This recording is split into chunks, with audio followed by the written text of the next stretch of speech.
अल्लाह कादिर अज़ीम जलाली बादशाह भैरवर के खालिक व मालिक, तेरा शुक्र, तेरी तारीफ़, तेरी तमजीद करते हैं आज के दिन के लिए, इस वक्त के लिए, तेरी प्रेजेंस के लिए। Lord you are a mighty God and you are awesome God Lord.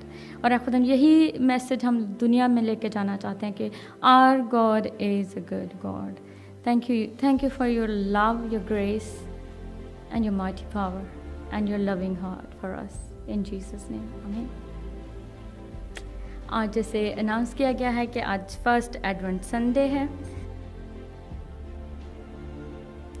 आज फर्स्ट एडवेंट संडे है और आज की जो 2 रीडिंग ली गई हैं बेसिकली ये फ्यूचर जो है फ्यूचर किंगडम के बारे में है, यीशु की दूसरी आमद के बारे में है।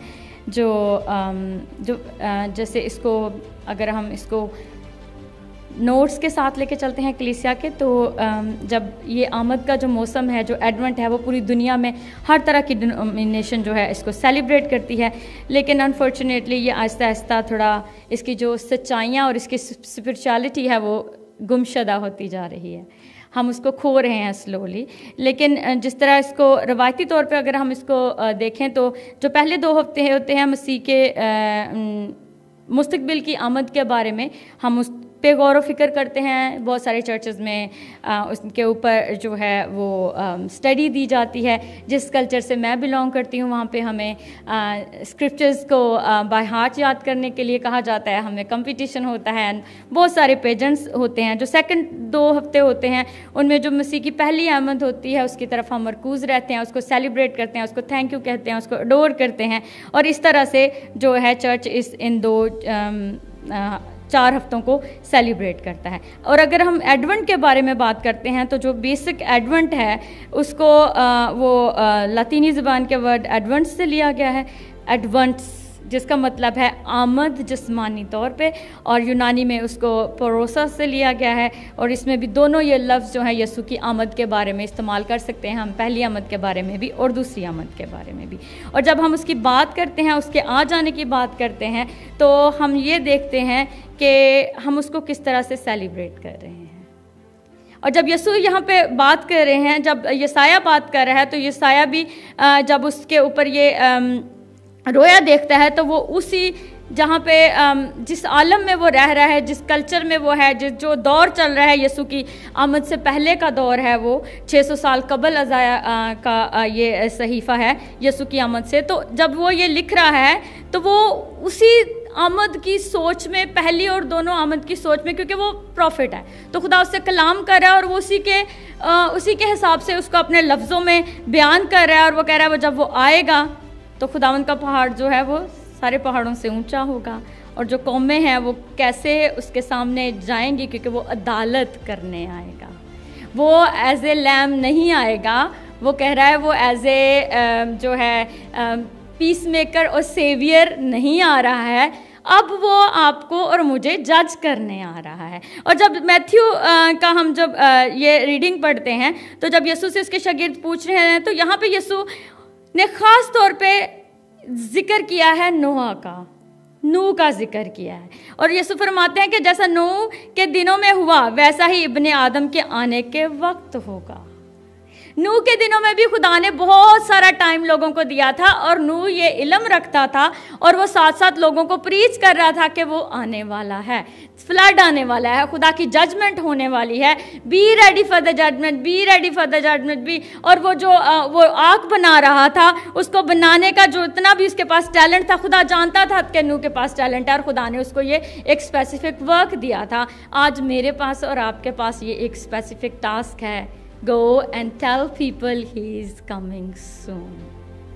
और उसके लिए मुझे और आपको भी उसी हिसाब से रेडी होना है कि इस दफ़ा वो मुझे बचाने नहीं आ रहा, इस दफ़ा वो जज करने आ रहा है, वो बादशाहों का बादशाह है। और अगर उसकी जज करने वाली पर्सनैलिटी को आप देखना चाहते हैं तो जब हम इंजील में पढ़ते हैं, यीशु हैकल में जाते हैं और वो वहाँ पे सब्जी फरोशों और बहुत सारे लोगों को देखते हैं जो यहाँ पे चीज़ें बेच रहे होते हैं, तो वो वाला बादशाह है, उस गुस्से वाला बादशाह होगा वो उस वक्त जब वो जज करने आएगा। क्योंकि ये कलाम कह रहा है, मैं उसको उसकी पर्सनालिटी को उसी से प्रेजेंट कर सकती हूँ आपके सामने, जो कलाम में लिखा हुआ है कि जब वो आएगा तो वो किस तरह से कैसे होगा। लेकिन हम इतने बिजी हो जाते हैं इस एडवेंट सीजन में कि हम इन सारे जो रूहानी हकायक हैं उनसे दूर चले जाते हैं। हम बिल्कुल उन स्पिरिचुअलिटी की बातों में जो हमारी प्रिपरेशन होने चाहिए इन दिनों में, जो चर्च के पास एक टास्क है या जो जिस भी डिनोमिनेशन से आप तलक रखते हैं उस कलीसिया के पास ये टास्क है कि उसको प्रॉपर तरीके से हमारे अंदर बस जाना चाहिए, क्योंकि ये मैसेज अगर मेरे पास है तो फिर ही मैं दूसरों को दे सकता हूँ। मैं ये पीछे कोट पोस्टर लगा हुआ है, कल हम जब क्लीन कर रहे थे अनून ने लिखा है कि जब तक यीशु आपके दिल तक, जो यीशु के खुदा के दिल से बादशाहत निकली है वो आपके दिल तक कैसे पहुँचेगी। तो आज का क्वेश्चन ये है, are you are kingdom without king और you are a kingdom with the king? We need to know। जब हम आज एडवेंट अक्सर पास्टर जी बात करते हैं कैंडल्स की, तो मैंने उसको स्किप कर दिया था कि उसकी बात नहीं है मैं करूँगी इसमें, लेकिन आज उन्होंने नोटिस में बताया नहीं। जो पहली कैंडल हम लाइट करते हैं तो Jesus is the light of the world, so let's walk in the light. क्यों हम अंधेरे में चल रहे हैं? क्योंकि हम उस तरीके से जिंदगी को नहीं देख रहे हैं। खुदा कहता है आलम बाला में जो अनदेखी चीज़ें हैं उसकी तलाश में रहो। लेकिन क्या होता है जब एडवेंट सीजन शुरू हो जाता है तो जो देखी हुई चीज़ें हैं जो मुझे चाहिए हम उनकी तलाश में पड़ जाते हैं, और लाके वो जो सफ़र है मेरा और आपका उसकी दूसरी आमद का, वो उसी तरीके का है जैसे पहले एडवेंट सीजन शुरू होता है। गिफ्ट्स आते जाते हैं, वो क्रिसमस ट्री के नीचे जाते जाते हैं, हम एक्साइटेड होते हैं, अपने लव्ड वंस को इनवाइट करते हैं, सारी देखी हुई चीज़ों में हम इंटरेस्ट ले रहे हैं। अनदेखी चीज़ जो आलमे बाला पे मेरी और आपके लिए उसने रख छोड़ी है उसकी तलाश में हम नहीं हैं। और फिर क्या होता है? The Christmas arrives, we open up the gift and all gone, we are tired. हमारे पास सारी वो जॉय, वो सारी फायर, वो सारी जो है खुशी जो इस एडवेंट सीजन में हमने समेटी हुई थी वो पूरे महीने में, वो एक मिनट में चली जाती है। क्यों? Because we are not ready inside for the second coming. So वो खुशी दम भर की होती है और वो चली जाती है। सो एडवेंट बेसिकली जो चर्च ने ये इंट्रोड्यूस करवाया है एडवेंट को सेलिब्रेट करने के लिए, जब नई कलीसियाएं बनी, जब कैथोलिक कलीसिया जो है और इवेंजेलिकल कलीसिया सेपरेट हुई, तो तब क्या होता था? तब जो क्लर्जी होता था उसकी बहुत बड़ी ड्यूटी होती थी टुवर्ड्स कलीसिया, उसको ये सारी चीज़ें टीच करने के लिए। लेकिन जब से हमने स्टेप इन किया है फ्रीडम के अंदर और ये चीज़ें हमारी अप्रोच में आ गई हैं, हमारे कब्जे में आ गई हैं, तो हम उसको बॉदर नहीं करते। इन अर्ली एंग्लिकन चर्च हमें फाइन किया जाता था जो लोग चर्च नहीं आते थे। So that was the day. और ये मैं अपने भाई एलेक्स से शेयर कर रही थी तो वो कह रहे थे इस अब भी ऐसा ही होना चाहिए लेकिन अब ऐसा नहीं हो सकता क्योंकि हम अपनी आज़ादी में बहुत आगे बढ़ चुके हैं और बादशाह से आहिस्ता आहिस्ता हम दूर होते जा रहे हैं और एक ऐसी किंगडम बना रहे हैं जो विदाउट किंग है। जो वेटिंग पीरियड आपने देखा है समर में, जब बिलवड क्वीन जो है वो पास अवे हो गई तो लोग लाइन में खड़े थे उनको अपने लास्ट रिगार्ड्स पे करने के लिए, और वो लाइन बहुत लंबी थी।